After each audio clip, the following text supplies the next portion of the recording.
Meu pai me deu várias coleções, né?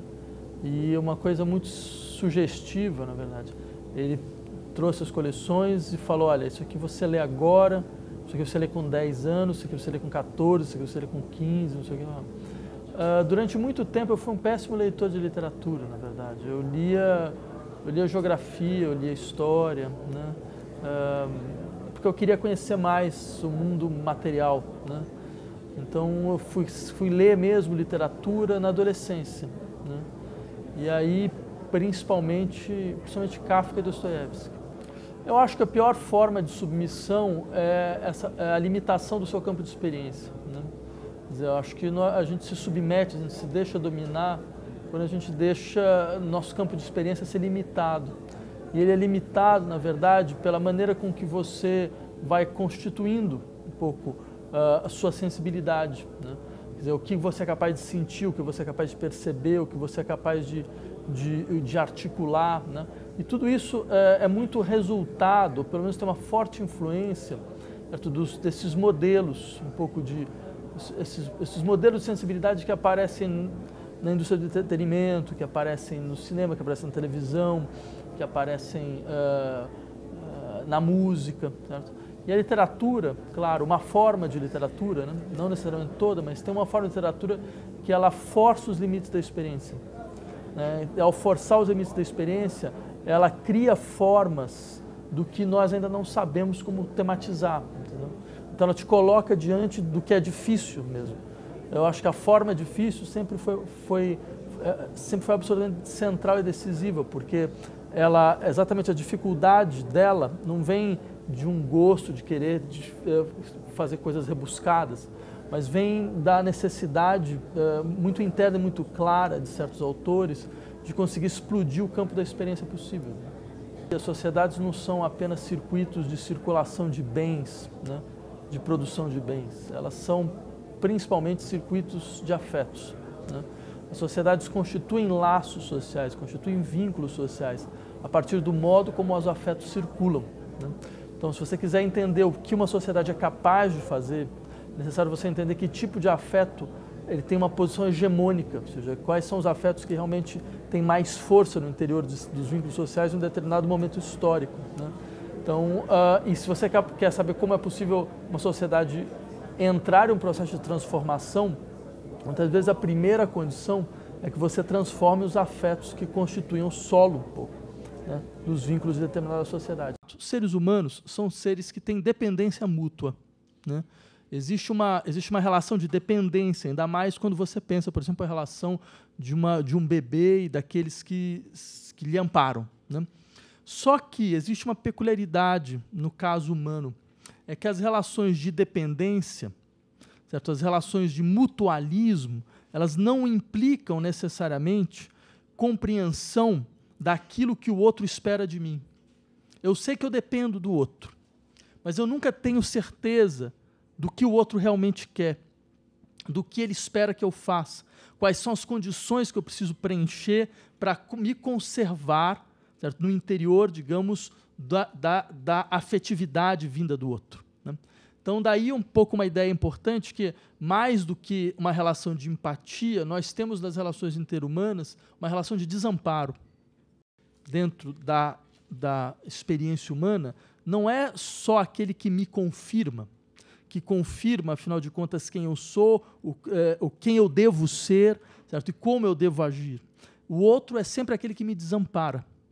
Ele me desampara por quê? Porque ele me coloca diante de um desejo que eu não controlo completamente. E que muitas vezes eu sequer sei como ler. Eu sei quais são exatamente seus signos, né?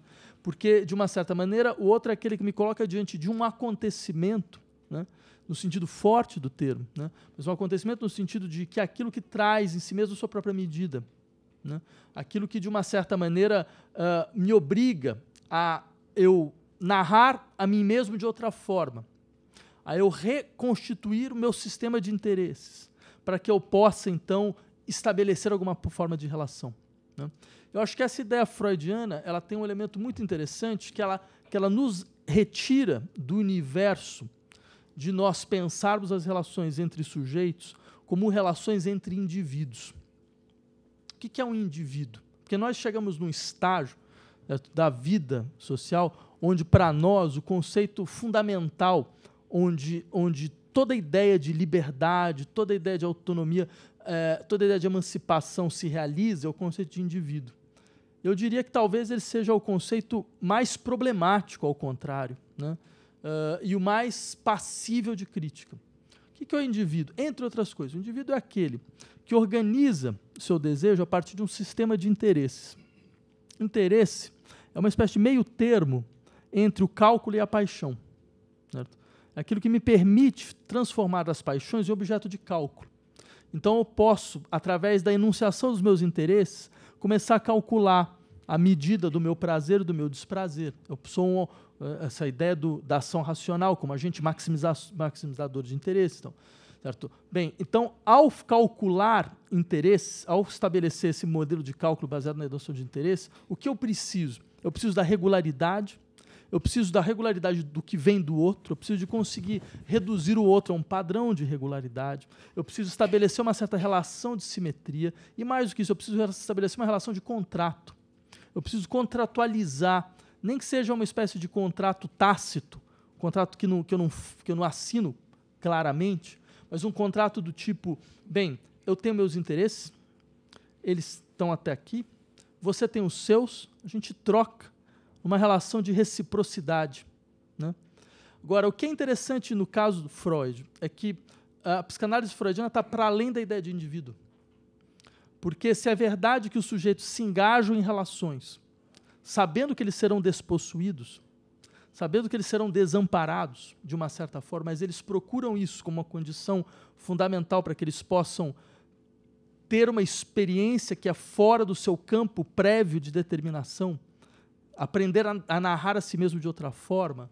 Então, eles agem a partir de algo que não se limita ao cálculo do prazer ou do desprazer. O que um psicanalista posterior, como Lacan, vai insistir, eles procuram algo que não é exatamente um prazer.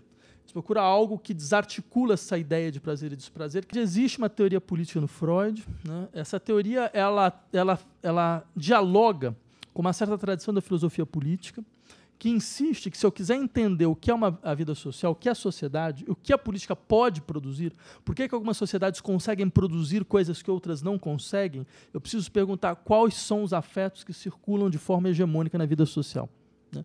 Porque uma sociedade não é só um circuito de bens e de riquezas, não é só um modo de circular bens, de circular produção. Então, uma sociedade é necessariamente um circuito de afeto, né? Ou seja, um modo de circular afetos. Então, tem certas sociedades onde certos afetos circulam mais do que outros. Um exemplo clássico, por exemplo, dentro da tradição da filosofia política é o Hobbes, né? Onde o Hobbes vai insistir, o afeto que funda o laço social é o medo, né? Ou seja, vamos só lembrar um pouco a ideia do Hobbes. A ideia do Hobbes é, sociedades, elas são associações, uma relação de termos sem relação, né? Ou seja, esses termos sem relação são exatamente os indivíduos. Uma sociedade é uma associação de indivíduos. Só que os indivíduos, eles não têm lugar natural. O Hobbes determina isso como assim, o seu ponto de partida. Os indivíduos não têm um lugar que lhes seja natural, que lhes seja próprio. Por isso a natureza deu a eles o direito de tudo desejar. Eles podem desejar tudo, né? Só que se você tem um espaço no qual todos desejam tudo, você já tem imediatamente um tipo de relação que é violenta, é belicista e é concorrencial. Então, contra esta violência, você percebe? Então, a gente está falando, contra essa violência, eu uso o medo como a condição para o cálculo racional. Porque eu tenho medo do que o outro pode fazer, porque eu lembro dos danos passados, porque eu tenho uma memória que foi forjada sobre o fogo alto do medo, certo? E essa memória me leva, entre outras coisas, a estabelecer um tipo de raciocínio no qual eu abro mão da minha possibilidade de revidar a violência iminente através da constituição do poder do Estado, né? Então, o poder do Estado, ele estabelece um pacto entre todos os indivíduos, né, no qual ele garante a segurança. Mas aí vem uma questão muito interessante, porque se o pacto é de proteção, se o pacto é de segurança, se, em suma, a política é uma gestão da segurança, antes de qualquer outra coisa, então a função do Estado é dupla. A função do Estado é ser, ao mesmo tempo, o bombeiro e o piromaníaco da vida social. Ele é o bombeiro porque ele aparece, né, garantindo a segurança. Né? Ele é o piromaníaco porque ele lembra você a todo momento que se ele, o Estado, não estivesse lá presente agora, a guerra civil iminente, a violência de todos contra todos seria a norma. O medo não precisa de um objeto muito claro. Por exemplo, eu lembro, quando eu fazia meu doutorado na França, foi o ano em que houve uma eleição para presidente, quando a primeira vez na história um candidato de extrema-direita chegou ao segundo turno, era o Jean-Marie Le Pen. Né? E aí a televisão teve a ideia de ir nessas pequenas cidadezinhas de não mais de 2, 3 mil habitantes, onde ele tinha tido uma votação enorme, né? E perguntar, por que vocês votaram? Aí a resposta era sempre mais ou menos padrão. Não, a gente estava com medo. Né? Aí o sujeito, numa dessas, o repórter falou, mas medo do quê? Porque, se eu entendi bem, a última vez que a cadeia da sua cidade foi usada faz uns 800 anos, sei lá, foi quando os árabes chegaram na época do Carlos Magno, 800 depois de Cristo, nunca aconteceu nada. Né? Aí ele falou, mas a gente vê na TV, a gente tem medo que venha até aqui. Então, ou seja, você percebe, não é uma questão da experiência imediata, é uma questão da circulação do discurso, certo? E como o discurso circula. Certo? Então, eu diria, isso é só um exemplo de como, digamos assim, se nós quisermos entender a racionalidade da prática política, é necessário nós nos perguntarmos que tipo de afeto está circulando de maneira hegemônica. Então, e aí vem uma questão que eu sempre achei muito engraçada, quando digamos assim, as tensões sociais crescem. Normalmente, a primeira coisa que a gente fala é uma coisa assim, poxa, mas a gente não consegue mais dialogar, né? A gente não consegue mais conversar com as pessoas, não consegue mais, ou seja, que eu diria que é uma espécie de esclarecimento meio tosco, que é assim, a ideia de que se o outro age de uma maneira que não é a maneira que eu acho que ele deveria agir, é porque ele não entendeu direito. Entendeu? Ele não entendeu bem. Então, se a gente dialogar, a gente conversar, eu vou explicar para ele, vou pegar na mão. Ele vai entender o que eu quero que ele entenda. Exatamente, né? que vai entender o que eu quero que ele entenda. Ou seja, mas se tem uma coisa que a política demonstra, que o problema não é déficit de diálogo. Desculpa. Né? De fato, ao contrário, quer dizer, existem antagonismos na vida social. Existem divisões na vida social muito profundas. Por quê? Porque esses afetos, eles são baseados em formas distintas de vida. Nós não queremos as mesmas formas de vida.